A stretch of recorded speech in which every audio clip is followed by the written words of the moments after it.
Hey guys, welcome to my new blog. So guys, ये जो blog है वो मेरे लास्ट ब्लॉग से रिलेटेड है। जिन्होंने भी लास्ट ब्लॉग नहीं देखा है वो जाके एक बार देख लें, डांडिया नाइट वाला। तो ये उसी से रिलेटेड है। ये जो ब्लॉग है ये मैं अपनी लाइफ रियल स्टोरी के बारे में बता रहा हूँ कि मेरे साथ कल क्या हुआ, कैसे हुआ, और मुझे भी नहीं पता वो कैसे कैसे सब कुछ होता रहा। तो कहानी कुछ इस प्रकार से स्टार्ट होती है। हम मेले गए हुए थे, जो कि आपने लास्ट ब्लॉग में देखा ही था। और मेले के बाद मैंने एकदम डी एंड कर दिया कि गाइज मैं आपको नेक्स्ट ब्लॉग में अपनी पूरी स्टोरी समझाता हूँ कि क्या क्या हुआ था। कुछ इस प्रकार से हमने व्लॉग का एंड कर दिया। व्लॉग का करते हैं यहीं पे एंड। सो गाइस, स्टोरी कुछ इस प्रकार से है। मेले में हम रेंजर झूलने गए थे, ये सब आपने देखा था। रेंजर के एंट्री पे मैंने मोबाइल अंदर रख लिया था। मैंने कहा आगे ब्लॉग शूट नहीं हो पाएगा, और मैं फर्स्ट टाइम रेंजर झूल रहा था। पता चला मोबाइल गिर जाए, तो मैंने अपने कुर्ते की जेब में जैसे मोबाइल रखा ही था। तो जैसे मैंने रखा और रखते ही मेरी जेब से एकदम किसी ने मोबाइल खींच लिया। वो मेरे को पता नहीं चला। हमारे साथ लगभग 14 मेंबर थे। तो मुझे लगा कि शायद पीछे बहन खड़ी है, शायद बहन ने लिया है। मैंने तुरंत पीछे देखा, मैंने कहा बहन मेरा मोबाइल तूने लिया है? कह रही नहीं। मैं डर गया, मेरा मोबाइल किसी ने मार लिया। मैंने अपनी चारों जेब अच्छी तरह चेक करी। मैंने बहन से कहा कि तू देख, और फिर जितने भी आसपास मेंबर खड़े थे मैंने सबकी जेब चेक कर ली, हमें दिखा नहीं वो। अब जिसने चुराया था वो एकदम पीछे मुड़ गया, वो पता नहीं चला कौन था। जिसने हमारा फोन चुराया था वो हमें पता नहीं चला कौन था। हमारे 14 मेंबर की टीम ने सबने एक साथ ढूंढा। मैं, मेरी बहन और मेरी बहन के सारे दोस्त, 14 के 14 मेंबर हम लोग भाई ढूंढने लगे मोबाइल को कि मोबाइल कहाँ गया। दिव्यांशु और मेरी बहन दोनों फाइंड माई डिवाइस से भाई मतलब मेरे मोबाइल को ढूंढ रहे थे। 1 मिनट तक तो ऑन रहा, फिर उसके बाद तुरंत स्विच ऑफ कर दिया चोर ने। फिर हम ढूंढ नहीं पाए बिल्कुल भी। फिर वहां पे हमने कविनगर में सबसे कहा, मतलब कुछ पुलिस वाले भी थे जो गेट पे बैठे हुए थे। उन्होंने कहा कि आप अंदर चले जाओ, वहाँ गेट नंबर 2 पे वहाँ पे पुलिस वाले बैठे हैं, और आप उनसे बताए वहाँ पे चौकी है मेले की, आप वहाँ पे एंट्री कराइए। फिर वहाँ गए तो उन्होंने कहा कि थाने में जाइए कविनगर, वहाँ पे आप लेटर दीजिए, आपका मोबाइल बंद कर दिया जाएगा, सिम बंद कर दी जाएगी और वही लोग ढूंढेंगे। तो वहाँ पे भी हमने खूब मेहनत करी। वहाँ से मैं और मेरे मामा जी गए थाने। हमने थाने में रिपोर्ट दी कि हमारा मोबाइल जो है भाई बंद करा दिया जाए, हमारी सिम जो है बंद करा दी जाए, और मेरे मोबाइल को ढूंढने का कष्ट करें। तो मैं उनके आगे भाई मैं रिक्वेस्ट कर रहा था कि मेरा मोबाइल बहुत जरूरी है, कि बहुत ही मुश्किल से मोबाइल मिला था भाई, बहुत ही मुश्किल से। वास्तव में 2 महीने जाके मतलब मैंने जो है ना रिक्वेस्ट करी थी पापा से लगातार कि मुझे फोन दिलवा दो। पापा चाहे तो फोन दिलवा सकते हैं तुरंत, पर पापा ने इसलिए नहीं दिलवाया था कि मेरे को ना संभालने की आदत नहीं है। जैसे अब चोरी हो गया एकदम फोन, मेरे को संभालने की बिल्कुल भी आदत नहीं है। तक हमने थाने में रिपोर्ट दी, जब तक पापा को हमने नहीं बताया। मैं और मेरी बहन ने थाने में जो है रिपोर्ट कराते समय EMI नंबर मांग रहे थे। फिर हमने पापा को फोन मिलाया कि पापा वो फोन चोरी हो गया ऐसे ऐसे, और बिल ढूंढ लो आप।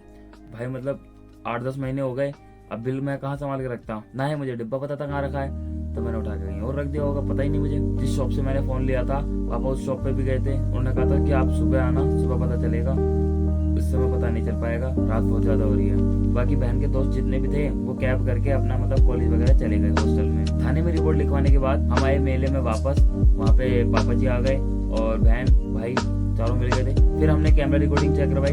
कैमरा रिकॉर्डिंग करने वाले भी भैया कुछ जानकार मिल गए थे, मतलब पापा को जानते थे वो अच्छी तरह। मैंने कहा मैं लोहीनगर में रहता हूँ, मैंने लोहीनगर में खींची के मैंने कहा गोपाल जी आपने सुना हो? कह रहे हाँ। मैंने कहा गोपाल जी ड्रेस वालों का बेटा हूँ। तो वो पहचान गए थे। तो फिर मैंने उनको बताया, उन्होंने कैमरे की रिकॉर्डिंग चेक कराई। रामलीला में उस दिन लंका दहन था मेले में, तो लंका दहन एक साइड पे चल रहा था, वो भी हम देख रहे थे।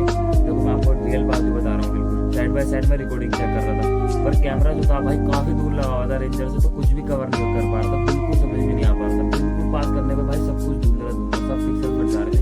तो कैमरे का कुछ फायदा नहीं हुआ वहां लगने का। मतलब जगह था कैमरा, दूसरी जगह था कैमरा, दूसरी जगह से समझ में नहीं आ रहा था। 250 में मेरा मोबाइल चोरी हुआ था लगभग 10 बजे के आसपास। तो रिकॉर्डिंग में कुछ भी नहीं दिख पाने के बाद फिर हम थक मार के भाई घर आ गए। और घर आके लगभग 1 बज चुका था। 1 बजे पापा ने कहा, इतना सुनाया भाई, इतना सुनाया, लगभग आधा घंटा सुनाया। मैं हैप्पी बर्थडे थे पापा जी के, इतनी मुश्किल से दिलाया था पापा जी ने। तो बहुत ज़्यादा सुनाया मेरे को, डांट पड़ी मेरे को, बहुत ज़्यादा डांट पड़ी। ठीक है कि तेरे को ब्लॉगिंग पड़ती है, फ़ोन पर ध्यान नहीं दिया होगा, तेरे हाथ से फ़ोन छीन लिया होगा, ये कर लिया होगा, तुम ध्यान तो देते नहीं हो जरा सा भी। इसके बाद लगभग 1:30 बज चुके थे। उसके बाद भाई घर में दाल चावल बने थे, दाल चावल खाए तो लगभग 2 बजने वाले थे। उससे पहले मेरी बहन एक बार फाइंड माई डिवाइस से एक बार चेक कर रही थी कि शायद लोकेशन लग जाए, शायद एक बार लोकेशन लग जाए। तो फिर हमने एक बार चेक करा, और चेक करते भाई हमारी लोकेशन लग गई। वो भी 1.5 घंटा दूर दिखा रहा था, गोविंदपुरम। भाई ये रहा गोविंदपुरम, 1.5 घंटा दूर दिखा रहा था। तो हमारे को मतलब एकदम दिल में राहत आई, चल कोई बात नहीं, 1.5 घंटा और गोविंदपुरम दिखा रहा है। तुरंत हमने SHO साहब को फोन करा। उन्होंने कहा कि यहाँ पे आप आइए कविनगर, और यहाँ से मैं 2 पुलिस वाले भेज देता हूँ आपके साथ, वो चले जाएंगे। तो फिर हम यहाँ से गए तुरंत कविनगर जाके हमने 2 पुलिस वाले वहाँ से लिए, मतलब एक वहीं के थे गोविंदपुरम के, वो भी आ गए थे, मतलब टोटल 3 हो गए थे हमारे साथ। तो फिर हमने मतलब और अच्छी तरह चेक करा तो वो पैदल का 1.5 घंटा दिखा रहा था। फिर हमने चेंज करा उसको, वो दिखाने लगा तुरंत 15 मिनट कविनगर पहुँचने के बाद 15 मिनट दिखाने लगा। भाई जान में इतनी राहत आई ना पापा के भी, कह रहा चल ठीक है अब तो बहुत जल्दी पहुँचते हैं भाई। उसने फोन ऑन करके रख रखा था। फिर हमारे गोविंदपुरम में जाके लोकेशन मिली, हम पहुँच गए वहाँ पे जहाँ पे लोकेशन ने छोड़ा। वहाँ पे मतलब 3 मकान थे, मतलब थोड़े टूटे फूटे थे, तो एक मकान भी टूटा फूटा सा हो रहा था। वहाँ पे लोकेशन ने जाकर हमारे को छोड़ दिया। हमें लगा यहाँ तो कोई नहीं होगा क्योंकि वो बिल्कुल खड्डा पड़ा था और गेट पे ताला भी लगा हुआ था, तो हमने उसको छोड़ दिया। उसके बराबर में भी लोकेशन दिखा रही थी, मतलब वो सेंटर समझ में नहीं आ रहा था हमारे को। तो हमने इधर वाले मकान को जगाया जो ब्लू कलर का गेट था शायद उनका गेट खुलवाया हमने कहा कि मेरे साहब कितने बजे आए हो। बेसिकली लोग बाग पूछते होंगे कि आप मेले गए थे या नहीं गए थे, मतलब पुलिस वालों ने कुछ इस प्रकार से पूछा आप मेले से कितने बजे आए हो। उन्होंने कहा नहीं हम तो मेले कोई गए नहीं। पीछे वाले भैया जो पुलिस वाले थे उन्होंने बात घुमाने के लिए कुछ इस प्रकार से पूछा कि नहीं नहीं मेले में आपको तो मैंने झूलते हुए देखा था झूले पे। कह रहे नहीं नहीं सर हम नहीं गए थे। हमने कहा कि आपके यहाँ एक फ़ोन आया है चोरी का, वो आप हमारे पास ला दीजिए, हमारे को पता चल चुका है आपके यहाँ ही है वो फ़ोन, लोकेशन दिखा रही है। तो उन्होंने कहा नहीं नहीं सर हमारे यहाँ ऐसा कुछ नहीं है। फिर हमने वहाँ देखा भी था, उनके यहाँ नहीं मिला। फिर हम सामने वाले घर में गए, हमने उसमें चेक करा, उसमें भी लोकेशन नहीं दिखा रहा था वो। मतलब वहाँ पे भी हमने जाते तुरंत ये पूछा कि मेले साहब कितने बजे आए हो। उन्होंने कहा कि मैं 10:30 बजे मेले से आया हूँ। भाई मतलब कुछ डाउट हुआ हमारे को भी और पुलिस वालों को भी कि शायद इसने ही चुराया है। तो उन्होंने कहा कि आप मेरे से 10:30 बजे क्या लेके आए हो। तो उन्होंने कहा कि मैं तो एक बंदूक लेके आया हूँ प्लास्टिक की, बच्चा खेलता है वो लेके आया हूँ। तो जैसे वो बंदूक लेके आए तो उन्होंने दिखाई प्लास्टिक की बंदूक है ये, वो लाई थी। बाकी हमने स्कूटी की डिग्गी वगैरह चेक करवाई, हमारे को नहीं मिला। और जितनी देर हम उनके मकान में चेक कर रहे थे इतनी देर में भाई लोकेशन हो गई थी बंद, मोबाइल किसी ने स्विच ऑफ कर दिया था। मतलब चोर इसका मतलब आसपास ही था और चोर को पता चल चुका था कि क्या हो रहा है। तो चोर को पता चल चुका था हाँ भाई यहाँ पे पुलिस वगैरह आ चुकी है, उसने तुरंत फ़ोन स्विच ऑफ कर दिया। हमने वो बहुत उनसे रिक्वेस्ट करी कि सर आप हमारा फ़ोन दे दीजिए, हम आपको छोड़ देंगे, हम कुछ नहीं कह रहे, जो आपको कहेगी पुलिस कहेगी हम छोड़ देंगे, हमारी तरफ से कुछ नहीं होगा आपको, आप हमारा फ़ोन दे दीजिए। तो कोई भी फैमिली मानने के लिए रेडी नहीं थी कि फ़ोन मतलब हमारे यहाँ है, कोई भी फैमिली नहीं कह रही थी कि हमारे पास फ़ोन है। फिर डिवाइस खुल गया तुरंत, मतलब लगभग 4-5 मिनट बाद डिवाइस तुरंत किसी ने ऑन करा, हम ढूंढने लगे। डिवाइस दिखाने लगा एक और मकान में जो कि 3 मंजिला मकान बना हुआ था भाई, मतलब बहुत बड़ा ही बना रखा था उन्होंने। वहाँ पे हम गए, भाई बाहर खड़ा हो गया, पुलिस वाले अंदर घुस गए। उन्होंने कहा कि मतलब आप मेले से कितने बजे आए। उन्होंने कहा कि बेटा गया था लगभग 10:30-11 बजे आया है वो। ठीक है, हमारे डाउट बढ़ गया और हमने कहा कि आप बेटे को बुलाओ। नीचे पिताजी रहते थे, पिताजी ने अपने बेटे को आवाज़ मारी, सौरभ करके शायद कुछ नाम था, कुछ नाम मुझे याद नहीं है, लगभग मुझे याद नहीं है। तो उन्होंने आवाज़ मारी थी सौरभ सौरभ, वो बेटा उनका आया नहीं। बाबूजी ग्राउंड फ्लोर पे थे और बेटा 3rd फ्लोर पे था, कोई निकल के नहीं आया। फिर हम 2nd फ्लोर पे गए, कोई भी निकल के नहीं आया। फिर हम 3rd फ्लोर पे पहुंचे, उन्होंने गेट लगा रखा था, पुलिस वालों ने गेट पीटा, वो 2 मिनट तक नहीं आया भाई, बार 2 मिनट बहुत होते हैं। उसके बाद उन्होंने गेट पीटा, वो तुरंत मतलब आया और ऐसे नींद के नशे में कहता है हाँ जी कौन कौन आया है, इस तरीके से कह रहा था गाइस। तो पुलिस वालों ने कहा कि हम खड़े हैं भाई साहब। कह रहे कहने लगा आइए सर, तो कहने लगा आइए सर आइए बताइए क्या हुआ। वो कहने लगे कि मेले से कितने बजे आए। पुलिस वाले भैया ने कहा मेले से आप कितने बजे आए। उन्होंने कहा कि सर मैं तो 10:30-11 बजे करीब आया हूँ। कह रहे अच्छा अच्छा। सौरभ हम आपसे पूछ रहे हैं, आपको एक फ़ोन मिला है वो आप हमारे को दे दो, हम आपको यहीं छोड़ जा रहे हैं।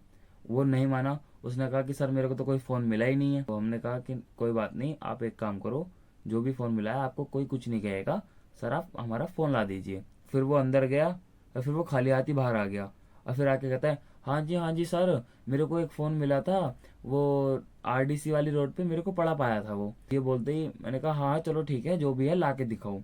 भाई वो अंदर गया, उसने टीन के ऊपर गिर रखा था, हमारे सामने टीन पे चढ़ाओ और टीन पे से मेरा फ़ोन उतारा और उतार के मतलब लेके आया, पुलिस वाले के हाथ में दिया। पुलिस वाले भैया ने कहा कि आप कहाँ से आ गए। यार सर मैं डर गया था ना, आप आए थे तो मैंने टीन पे घेर दिया था ये, जब आपको फ़ोन मिला तो आपको रिटर्न देना चाहिए था। नहीं नहीं सर, जब मेरे को फ़ोन मिला तो मैंने कहा कि अब रात में क्या जाऊँगा, थाने में सुबह सुबह जमा करा दूंगा। ठीक है, और जबकि उसने मेरी जेब से निकाला था भाई, चोरी करा था। आपने स्टोरी अगर शुरुआत से सुनी हो तो उसने मेरी जेब से फ़ोन निकाला था, वो झूठ बोल रहा था ये बात। तो हमारे को मतलब काफ़ी ज़्यादा राहत मिली एकदम फ़ोन मिलने के बाद कि चलो एक बार फ़ोन तो मिल गया ना। तो गाइस उसने सिम निकाल ली थी फोन में से। तो फिर पुलिस वालों को मैंने बताया, मैंने कहा सर इसने सिम निकाल लिया फोन में से। तो फिर पुलिस वाले उसे कमरे में ले गए मेरी सिम पूछने के लिए। उसने पता नहीं सिम कहीं तोड़ के फेंक दी थी और कुछ पता नहीं चल पा रहा था। तो पुलिस वालों ने कहा बहुत प्यार से, भाई सिम दे दे, सिम से भाई सिम दे दे, सिम के लिए तेरे से रिक्वेस्ट कर रहे हैं, हमारी सिम दे दे। उसने सिम पकड़ा ही नहीं, पता नहीं क्या बात हुआ, उसने सिम ही नहीं दी। क्या लगा सर मेरे को आरडीसी रोड पे पड़ा पाया था और मेरे को सिम इसमें मिली नहीं। उसने एक ही बात पकड़ रखी थी, एक ही रट्टा लगा रखा था कि भाई मेरे को जो है आरडीसी वाली रोड पे पड़ा पाया है मोबाइल ये, और उसमें सिम थी ही नहीं। बताओ भाई, इतना बढ़िया मतलब बेवकूफ़ बना रहा था ना वो क्या कहें। तो फिर पुलिस वाले ने कहा कि चलो आप, फ़ोन तो मिल गया हमारे को, आप जो है सिम जो है थाने में जाके दे देना आप हमारे को, हमारे साथ चलो। तो गाड़ी हम लेके आए थे अपनी आर्टिका ही, उनकी गली के बाहर हम आए और बैठते ही हम तुरंत निकल लिए। हम थाने पहुंचे। थाने पहुंचने के बाद साहब से मिले। एसएचओ साहब ने बहुत सारी चीज़ें पूछी कि हाँ हाँ भाई तूने जो है फ़ोन क्यों चुराया, कैमरे में तो तू ही आ रहा है। उन्होंने कुछ इस प्रकार से पूछी थी कि कैमरे में तो तू ही आ रहा है चुराते समय।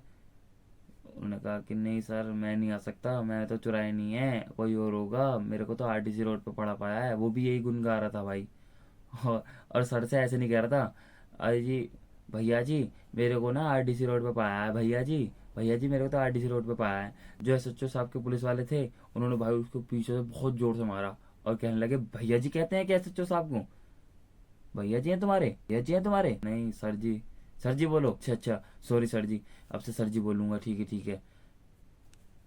तो भाई मेरे को तो गाइज मैं तो बहुत ही ज़्यादा वाला होपलेस हो गया था। और फिर बाहर आके हमने जो है भाई मतलब हमने लिख के दे दिया था, हमारे को जो है किसी भी प्रकार की इनसे दुश्मनी नहीं है, हमने अपना फ़ोन ले लिया है और हमारे को जो है इस आदमी की बेल चाहिए। मतलब पापा ने कुछ इस प्रकार से बना के दे दिया था, वो मेरे को याद नहीं है। उन्होंने लिख के दे दिया था कि हमारे को जो है हमारा फ़ोन मिल चुका है, मैं रामगोपाल, और मैं इस आदमी को माफ़ करता हूँ, कुछ इस प्रकार से बना के दे दिया था। वो मेरे को पूरा याद नहीं है, कुछ बना के दिया था, मतलब वो जो लेटर रहता है, जो कि पत्र रहता है, वो बना के दे दिया था उनको। फिर हम लोग घर पे आ गए और घर पे आके फिर मैंने जो लास्ट का इंट्रो था वो आपको दिखाई दिया, कुछ इस प्रकार से शूट करा था। तो ये स्टोरी थी पूरी। फिर मेरा मोबाइल मिल भी गया था। अब देखो फ़ोन चोरी भी हो गया और उम्मीद बिल्कुल नहीं थी मिलने की, और उसके बाद मेरा फ़ोन मिल भी गया था। और कैसे मिला, क्या हुआ, मुझे बिल्कुल भी आइडिया नहीं था, बिल्कुल भी आइडिया नहीं था कि क्या क्या हो रहा है मेरे साथ। मतलब लाइफ में फर्स्ट बार ऐसा एक्सपीरियंस करा भाई चोरी का, और फिर मिल भी जाने का वो चीज़, जो कि मेरे को बिल्कुल भी एक्सपीरियंस नहीं था, कि मेरे को बिल्कुल भी आइडिया नहीं था कि फ़ोन मिल सकता है। सो गाइज आज के ब्लॉग में यही कहानी थी जो आपको बतानी थी। अगर ये ब्लॉग आपको अच्छा लगा हो और मेरी लाइफ में आपने इंटरेस्ट रखा हो तो भाई एक बार लाइक करके, और लाइक करें ना करें कमेंट करके ज़रूर बताना कि हाँ भाई आपके साथ कुछ इस प्रकार से जो हुआ वो किसकी वजह से हुआ, मेरी लापरवाही की वजह से, और जो अच्छा हुआ वो किसकी वजह से हुआ, कमेंट करके बताना। तो इस ब्लॉग का करेंगे यहीं पे एंड। अगर ये ब्लॉग आपको अच्छा लगा हो तो लाइक कर दीजिएगा। और बाकी मेरे लाइफ स्टाइल में जो जो इंटरेस्ट हैं वो मेरे इंस्टाग्राम आईडी पे भी मेरे को फॉलो कर सकते हैं। डिस्क्रिप्शन में मेरी इंस्टाग्राम आईडी है, एक बार जरूर जाके फॉलो करिएगा। तो मिलते हैं गाइस जल्दी नेक्स्ट ब्लॉग में। Thank you for watching my video, bye. और भाई का बर्थडे आ रहा है, अगला बर्थडे, सो गाइस भाई का बर्थडे आ रहा है, तो अगला जो ब्लॉग आने वाला है वो बर्थडे से रिलेटेड आने वाला है हमारा ही। तो इस ब्लॉग का करेंगे यहीं पे एंड। अगर ये ब्लॉग आपको पसंद आया हो तो लाइक कर दीजिएगा, और चैनल पर नहीं हो तो सब्सक्राइब कर दीजिएगा। मिलते हैं गाइस जल्दी नेक्स्ट ब्लॉग में। Thank you for watching my video, bye.